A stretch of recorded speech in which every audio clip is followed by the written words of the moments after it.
Hey, fellow babies, welcome back to Pachter Factor on SIFTD.net. We hope you're watching as a Patreon patron. If you are, thank you very much. Or as a YouTube subscriber, also thank you very much. Even if you're doing those two things, or especially if you're not, would you please consider linking your Amazon Prime account to your Twitch Prime account? It's pretty easy, and all you have to do is read the instructions right below the screen. It tells you how to do it. It's a one-click kind of link through.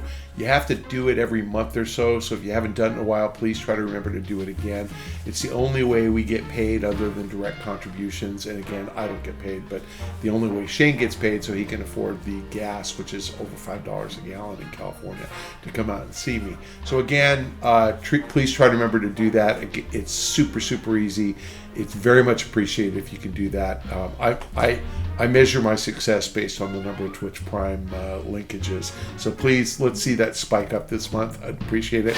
This episode of Pachter Factor is brought to you by DeShazer Ryan Realty. Right now, Doug DeShazer has beautiful lots available adjacent to Koocanusa Lake in northwest Montana. Pull up your RV and access the hookups, or build your own construction. Either way, you have access to world-class fishing, hunting, boating, swimming, biking, hiking, and the internet. No matter where you're looking to buy, make Doug DeShazer your real estate consultant at 406-291-1643. That's Doug DeShazer at 406-291-1643. All right, from YouTube. From James on Games. Take-Two CEO Strauss Zelnick recently hinted that Grand Theft Auto 6 may go over the $70 price point when it launches next year.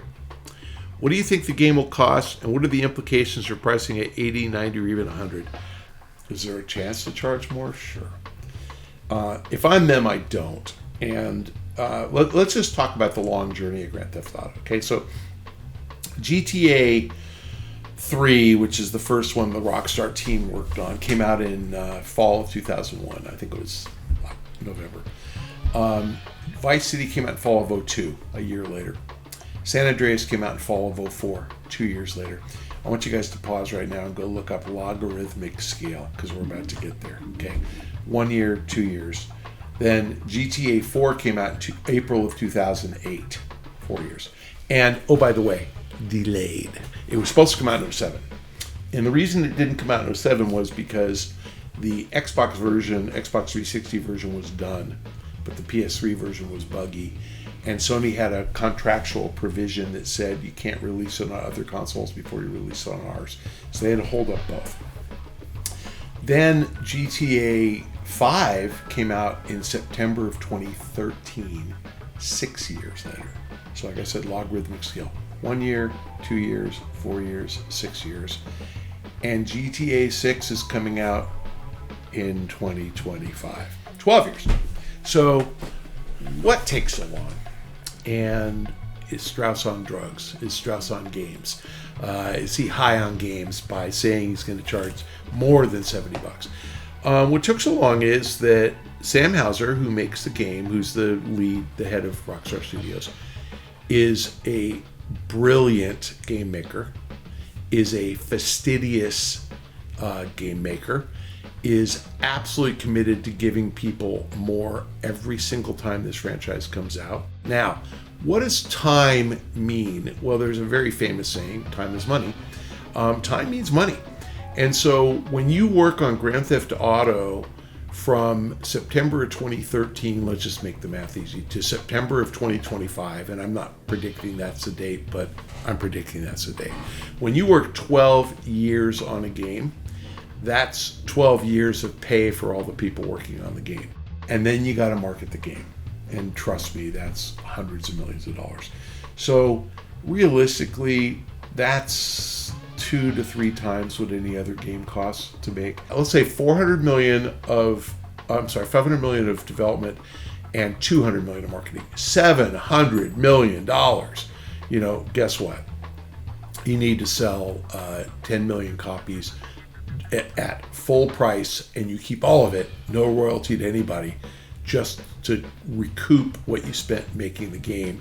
You need to spend roughly 13, 14, 15 million units just after paying the console royalty, just to cover your costs. Now they're going to sell 100 million units, of course, not the first week though. So when Strauss says we could charge more, they can. Now Truthfully, do you know why I think he's saying it? So that you breathe a sigh of relief when it comes out at 70. Because the fact is, the money, as big as it is from Grand Theft Auto, will be dwarfed by the money they can make from Grand Theft Auto Online. And what I really truly expect them to do this time around, and I'm going to be proven right or wrong in the next few months, so we're going to know in 2024, is if GTA 6 content starts to show up in GTA Online. They can open up a map in GTA Online and it will be a setting in GTA 6. And they can introduce characters in GTA Online who will be characters from GTA 6. But they can say, hey, these are new playable characters in GTA Online, and those people will show up, in GTA Online, and they will get on the train or the boat or the plane, and they'll wander down to Vice City, and you'll have a mission in Vice City. You'll have something to do in Vice City. Just keep expanding the map and reveal aspects of GTA 6 starting about a year before GTA 6 launches, so that by the time GTA 6 does launch, you're familiar with the game. Will that drive sales of GTA 6? 100%.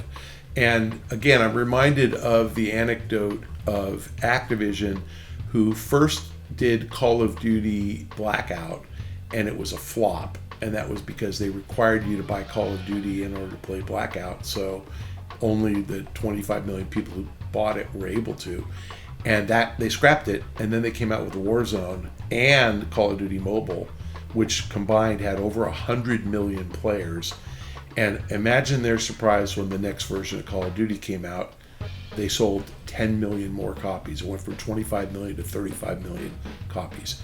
Why? They know why. Because they introduced Call of Duty to all these Warzone players and all these mobile players, not all of whom had played Call of Duty physical, Call of Duty Premium.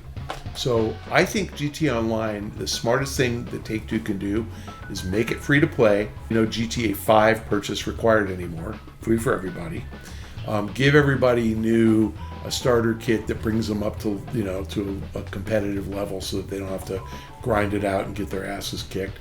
And then start introducing GTA 6 content. GTA Online will explode from, call it 25 million players, which is probably its normal monthly volume, to 100 million because it'll be free. And you've got that many people interested in GTA 6. You will have 100 million people chomping at the bit when GTA 6 launches. And if you're really smart, anything you earn in GTA Online, just weapons or cars or outfits or whatever, will carry over into GTA 6 and keep the price at $70. They'll make tons of money on Season Pass, on in-app purchases of cosmetic items and weapons and whatever.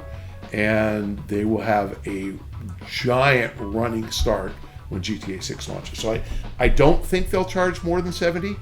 Could they? Absolutely. Will you pay it?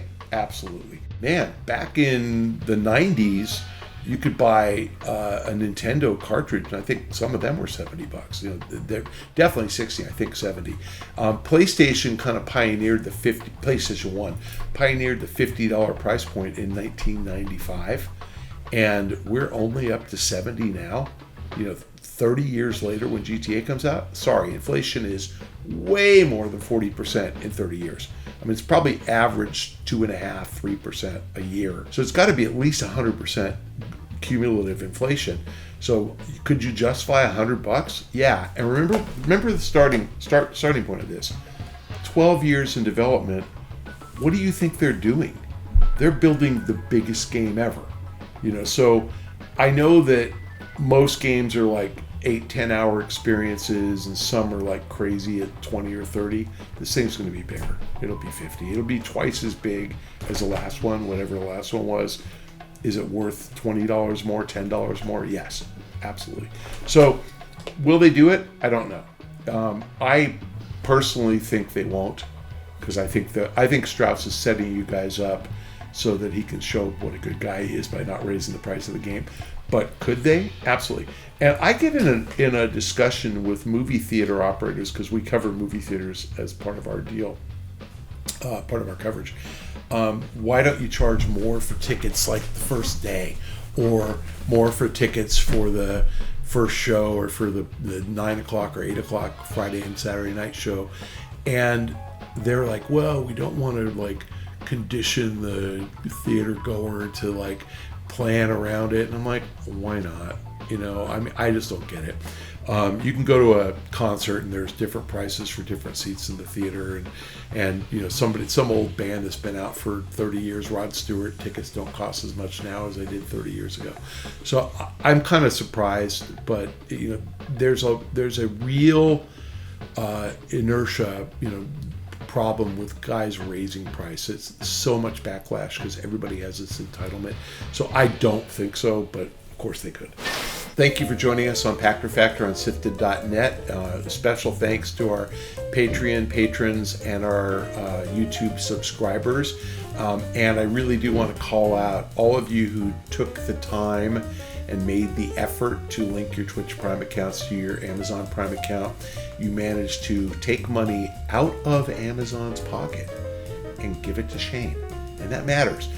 Shane was complaining to me about the cost of gas. He had to borrow $5 so he could get enough gas to get home. Please link your Twitch Prime account. It's not that hard to your Amazon Prime account. Look at the show description below and it tells you how to do it. Again, it's a couple of clicks and you're done. Got to do it every month or so. So please, as soon as you click this off, go do it. Please, please, please. Thank you very much. We'll see you next time.